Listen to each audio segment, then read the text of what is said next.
What's up, Roos? It's your boy Jacob Lee, and welcome back to another episode of Roo News, UMKC's one and only news broadcast show. We're here to bring you the latest news from around campus and Kansas City every Tuesday.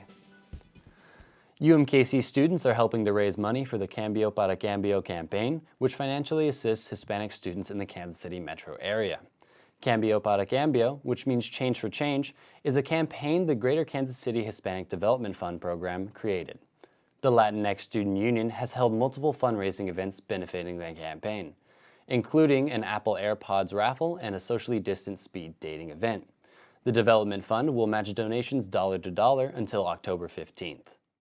This week, the UMKC administration reported 24 new confirmed COVID-19 cases since October 3rd. Kansas City, Missouri has added 1,429 lab-confirmed cases and 45 deaths due to the coronavirus this week. We would like to remind our viewers to continue wearing protective masks and socially distancing to prevent further spread of the virus.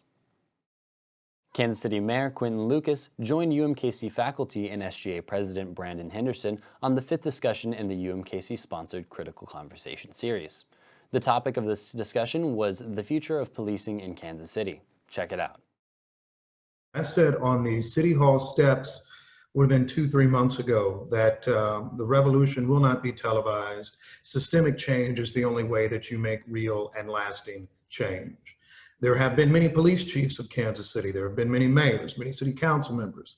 If we look too much, I think, at that which is easy, we avoid that which needs to be fundamentally changed. I'm a lawyer myself. One of the first things I ever worked on was a death penalty case for a man by the name of Curtis Osborne, a black man from Georgia. He was executed at the end of our time working for him. What that showed me was that it was bigger than a case. It is an entire system that every step of the way pulls you down. It's a system that actually says, frankly, that they have laws that aren't recognizing where I think we need equality and equity. When I saw you pose with KCPD officers on top of City Hall who brought a Blue Lives Matter flag with them, which is a symbol of fascism and police violence, that to me was you picking a side. And when a white KCPD officer was filmed placing a pregnant woman on her stomach and kneeling on her back, KCPD spokesman Captain Dave Jackson said that anyone with concerns can file a complaint with OCC if they want to. We want you to fire KCPD Chief Rick Smith, fire Officer Newton, who was caught on video kneeling on that pregnant woman a few days ago, and divest 50% of KCPD's budget to community resources such as housing, education, healthcare, so that we can start to build up our community instead of over-police them. I do not believe that we can defund the police by 50% in Kansas City. One, I don't think legally it's allowed under Missouri statute, which requires us to use 20% of our general fund for the police. I don't know if it would be realistic to defund them 50%, at least in short order. So that would be, I guess, that one.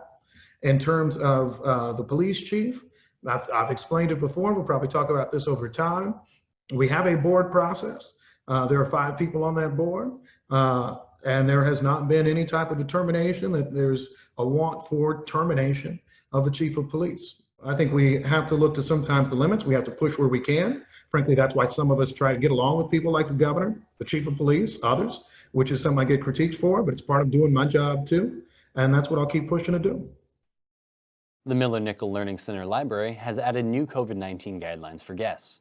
The library now prohibits group gatherings inside the building with no exceptions.